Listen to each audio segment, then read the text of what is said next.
রাস্তা দিয়ে যাচ্ছি, দেখো কি লাগছে, দেখো ভিউগুলো। পাশে ওদিকে একটা রাস্তা, মাঝখানে খাল, এদিকে একটা রাস্তা, আমরা এদিকে রাস্তাটা দিয়ে যাচ্ছি, পুরো লাল মাটির রাস্তা। ও হো, কি লাগছে! তোমরা কেমন এনজয় করছো অবশ্যই কমেন্ট করে জানাও। ভিডিও ভালো লাগলে অবশ্যই লাইক করবে, আর ভালো না লাগলে ডিসলাইক করবে। সামনের ভিউটা দেখো, মাঝখান দিয়ে রাস্তা দুপাশ দিয়ে গাছ আছে, যেন সরু ভেদ হয়ে বেরোচ্ছে।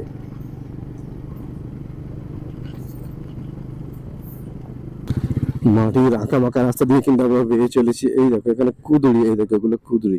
গুগল ম্যাপ আমাদের এই রাস্তা দেখাচ্ছে, আমরা এই রাস্তা ধরে এগোচ্ছি সামনে। রাস্তার অবস্থা দেখো, সো ডেঞ্জার। বৃষ্টি ফিষ্টি হলে তো এই রাস্তায় মাথা খারাপ হয়ে যাবে আসতে। যারা এখানে থাকে, বসবাস করে, তাদের তো খুবই কষ্টকর ব্যাপার। ফাইনালি আমরা পৌঁছে গেলাম রানওয়েতে। রানওয়েতে এখন কাজ জমে গেছে, দেখতে পাচ্ছ কি অবস্থা রানওয়ে। অনেক দিন ধরে ইচ্ছা ছিল এখানে আসার, তো ফাইনালি এসে গেলাম। এর আগে 2-3 বার পুরুলিয়ায় গেছি, কিন্তু এখানে আসা হয়নি। তো ফাইনালি আজকে জয়পুরের জন্য এসেছিলাম। মেন আজকে উদ্দেশ্যটা ছিল জয়পুরটা ভিজিট করার, জয়পুর সাইট সিন করার। তো মোটামুটি আমাদের রাইড সাকসেসফুল আজকের, ফান রাইড। আমরা যে গ্রামগুলো ঘুরলাম সেগুলো বেশ সুন্দর সুন্দর ছিল।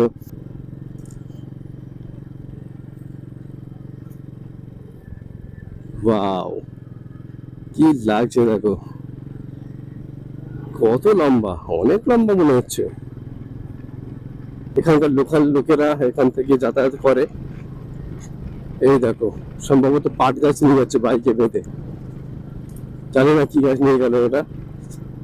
বাইকে বেঁধে গাছ নিয়ে গেল লোকাল লোকেরা। ওদিক দিয়ে একজন সাইকেল নিয়ে আসছে, সাইকেলে করে বেঁধে নিয়ে আসছে গাছগুলো।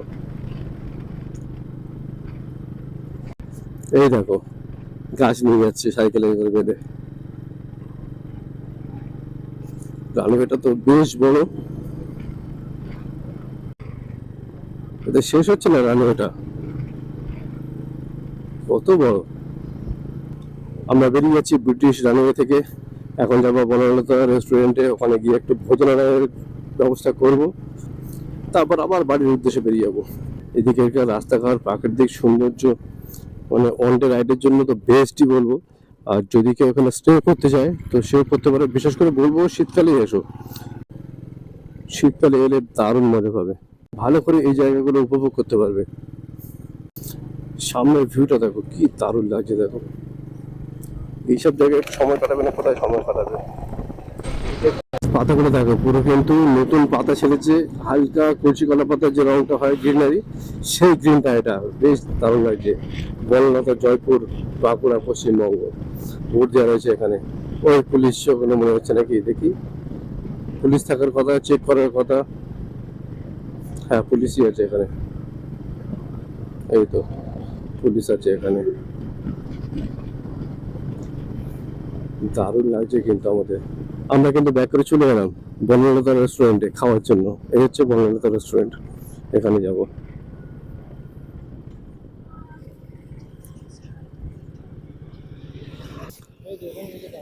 চলো খাওয়া দাওয়াটা সেরে নিই। চলো নামি, রেস্টুরেন্টে পৌঁছে গেলাম। তার আগে যে কাজটা করা হচ্ছে সেটা তোমাদেরকে দেখায়। এই রেস্টুরেন্ট দেখে নাও যারা আসবে, এই হচ্ছে বনলতা রেস্টুরেন্ট। এর ভিতরে গিয়ে খেতে হবে। এবার গাড়ি থেকে নামার সাথে সাথে যে কাজটা আমাদের আগে করতে হবে সেটা হচ্ছে টায়ার পাঞ্চার আছে কিনা চেক করতে হবে। অবশ্যই খেয়াল করবে, যখনই কেউ রাইডে বেরোবে এটা অবশ্যই করবে, আগে চেক করবে কোনো পাঞ্চার হয়েছে কিনা। চলো পাঞ্চারটা চেক করে নেওয়া যাক। গাড়ি থেকে নেমে আগে অবশ্যই এই কাজটা করবে। প্রথমে দেখবে আগে কোনো জায়গায় পাঞ্চার হয়েছে কিনা। যখন স্টপ নেবে চেষ্টা করবে পাঞ্চার হয়েছে কিনা। না, সামনের চাকা ঠিক আছে, ওকে, পেছনের চাকাটা দেখে নেওয়া যাক।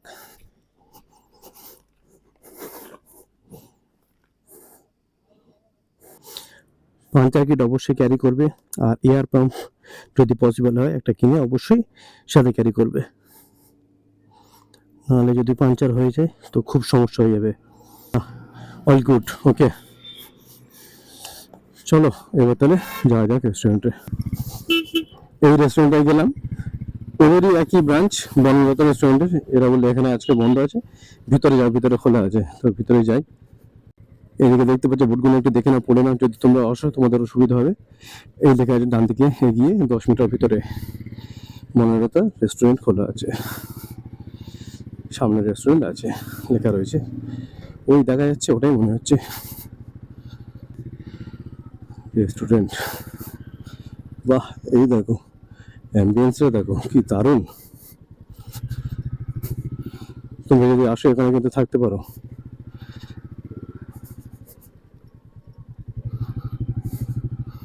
বাহ, জঙ্গলের পুরো ভিতরে।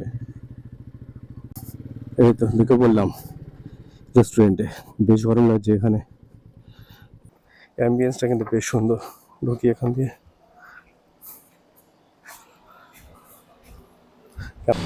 এখানে গিয়েছিলাম এর ভিতরে, এখানে মদের ফোয়ারা উঠছে। এখানে মদ যারা খায় তারা স্পেশালি এখানে আসবে।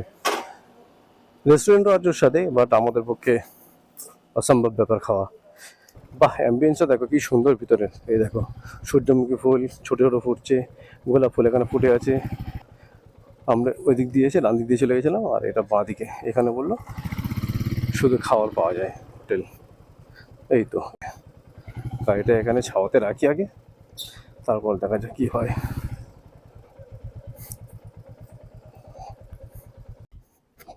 এই দেখো খড়ের ঘর, অ্যাম্বিয়েন্সগুলো দেখো দারুণ দারুণ সাজিয়েছে।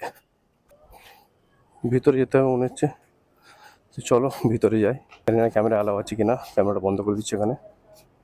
এর মধ্যে সব কিছু দাম দেওয়া আছে, দেখে নাও কোনটা কি দাম, সবই তোমরা বুঝতে পারবে। চার্জ মোটামুটি ঠিকঠাকই আছে দেখলাম, আর খাবারের কোয়ালিটি তো ঠিকই আছে। এর আগেও খেয়েছিলাম এখানে। এখান থেকে বেরোই, তারপর কথা হচ্ছে। অ্যাম্বিয়েন্সটা বেশ সুন্দর এখানে, একটু দেখে নাও আশেপাশে। এখানে 3-4 জায়গায় এদের রেস্টুরেন্ট আছে। মেন গেটে ওখানে আছে, গেট থেকে ভেতরে ঢুকে আলাদাভাবে রেস্টুরেন্ট আছে, তারও ভিতরে আছে। সব জায়গায় মোটামুটি রেস্টুরেন্ট আছে। সিজনের সময় প্রচণ্ড ভিড় হয় এখানে। বেরিয়ে পড়লাম ওখান থেকে খাওয়া দাওয়া করে। অ্যাম্বিয়েন্স বেশ ভালো, খাওয়া দাওয়া বেশ ভালো। প্রাইস লিস্ট তোমাদের দেখিয়ে দিলাম কেমন কি দাম। এখানে থাকার ব্যবস্থাও রয়েছে, এখানে গিয়ে থাকতে পারো। আমার সামনে যে মাইল ফলকটা আছে দেখে নিতে পারো, ডিস্টেন্সগুলো দেওয়া রয়েছে এখানে। এখান থেকে আরামবাগ 41 কিলোমিটার। আমরা এখন যাবো আরামবাগ, আরামবাগ থেকে যাবো মায়াপুর, মায়াপুর হয়ে তারপর যাবো ডানকুনি।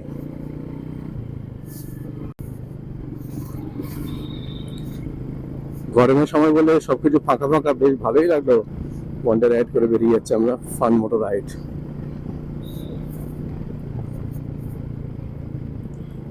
তোমরা যারা এদিকে আসবে তারা লোকালে এসে একটু ভালো করে ঘুরবে সাইডগুলোতে। সাইডগুলোতে যে গ্রামগুলো আছে খুব সুন্দর সুন্দর দেখার মতো জায়গা আছে। এখন ঘুরবে সময় 2:02, আর আমরা পৌঁছে গেলাম আরামবাগ। মোটামুটি আমরা 42 কিলোমিটার রান করলাম, করে পৌঁছে গেলাম আরামবাগ। সাইড দিয়ে যাওয়ার চেষ্টা করি। জুতা স্কিপ করছে কেন তো, জায়গাটা একটু জ্যাম আছে। আরামবাগ টাউন বাস স্ট্যান্ড সব একসাথে, এখানে ওই জায়গাটা একটু জ্যাম আছে। প্রচন্ড গরম, একটু কোল্ড ড্রিঙ্কস খেতে হবে যে অবস্থা। একটু আগে গিয়ে কোল্ড ড্রিঙ্কস খেয়ে তারপর একটু রেস্ট নিয়ে বিরতি নিয়ে তারপর বেরোতে হবে। খুব গরম, প্রচন্ড গরম। বাস যে এখন 2:33, আর আমরা বিদায় জানালাম তারকেশ্বরকে। তারকেশ্বর বাঁ দিকে চলে যাচ্ছে চণ্ডীতলা সোজা, আমরা সোজা যাব।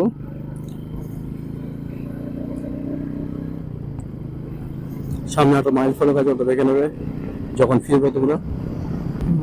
গরমের চাপ কিন্তু প্রচন্ড। আমরা কোনো জায়গায় ব্রেক নিয়ে এক জায়গায় দাঁড়ালাম, শুধু একটা থামস আপ খেলাম, আবার বেরিয়ে পড়লাম। রাস্তাটা ফাঁকা আছে বলে আর রেস্ট নিতে চাইছি না রাস্তায়। এই স্পিড ব্রেকারগুলো কিন্তু বেশ বাজে, তোমরা যখন আসবে খুব সাবধানে। এই দেখো ডানকুনি, চণ্ডীতলা, সাঁতরাগাছি, কলকাতা। কলকাতা এখান থেকে 60 কিলোমিটার দেখাচ্ছে। চলো দেখা যাক। মোটামুটি আমরা কলকাতার কাছাকাছি চলে আসছি, দেখতে পাচ্ছি এখানে মাইল ফলকটা। ডানকুনি 7 কিলোমিটারের বাকি, এসপ্ল্যানেড এখান থেকে আর ওই 32 কিলোমিটার মতো বাকি। মোটামুটি আমরা কলকাতায় পৌঁছে গেলাম। বেরিয়েছিলাম বাড়ি থেকে ওই 6:45, দেখো হয়তো আমরা বাড়িতে পৌঁছে যাবো 4টা থেকে 4:30টার মধ্যে। তাহলে একদিনের মধ্যে আমরা রাইড করে ঘুরে বাড়ি চলে এলাম। এত সুন্দর একটা রাইড হলো, আবার কি চাই। গেলাম, ভালোভাবে ঘুরলাম, খাওয়া দাওয়া করলাম, আবার বাড়ি ফিরছি। সকালবেলা থেকে সন্ধ্যাবেলার মধ্যে, রাতও হবে না। আবার কি চাই, কাছাকাছির মধ্যে আমার তো মনে হয় বেস্ট একদম। তোমরা সময় কাটাতে যেতে পারো।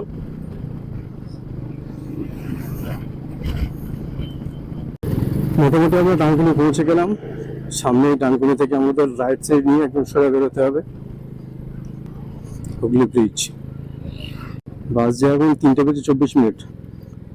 মোটামুটি 103 কিলোমিটার মতো আমরা রান করেছি এখন পর্যন্ত। যা গরম ছিল বাপরে বাপ, বলার বাইরে। রাস্তা খালি ছিল মোটামুটি, সেই জন্য একটু বেরিয়ে গেলাম, নাহলে একটু রেস্ট নিয়ে নিতাম।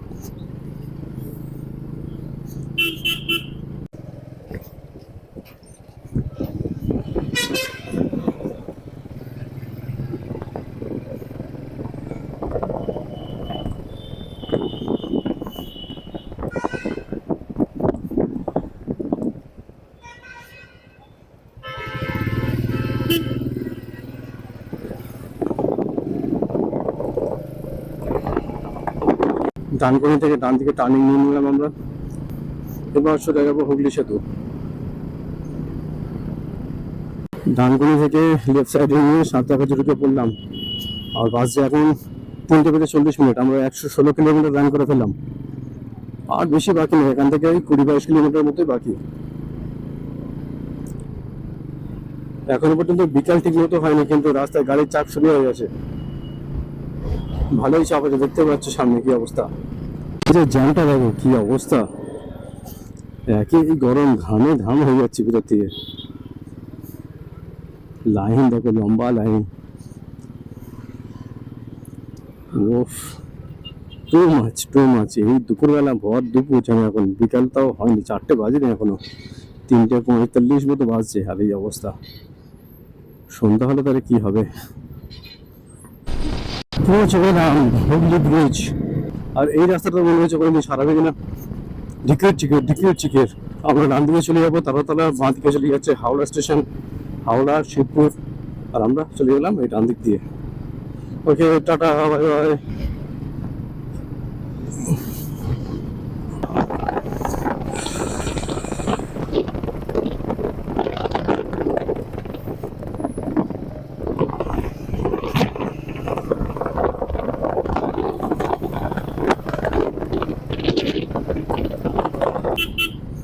উঠে গেলাম হুগলি ব্রিজ। বাজে এখন 3:53। আর আমরা পৌঁছে গেলাম কলকাতা। বেরিয়েছিলাম এখান থেকে 7:10, পৌঁছে গেলাম সবকিছু ঘুরে ঘাড়ে 3:54। এখন বাজে, এখনো 4টে বাজেনি। ওকে, চলো এই ব্লগটা এখানেই শেষ করছি। দেখা হবে অন্য কোনো এক ব্লগে, অন্য কোনো এক দিনে, অন্য কোনো এক সফরে। ততক্ষণের জন্য bye bye, take care, ride safe, tata, bye bye. যদি ভিডিওটা ভালো লেগে থাকে তো ভিডিওটাকে লাইক করে দিও, চ্যানেলকে সাবস্ক্রাইব করে দিও। আর যদি ভিডিওটা ভালো না লেগে থাকে তাহলে ভিডিওটাকে ডিসলাইক করে দিও। Tata, bye by.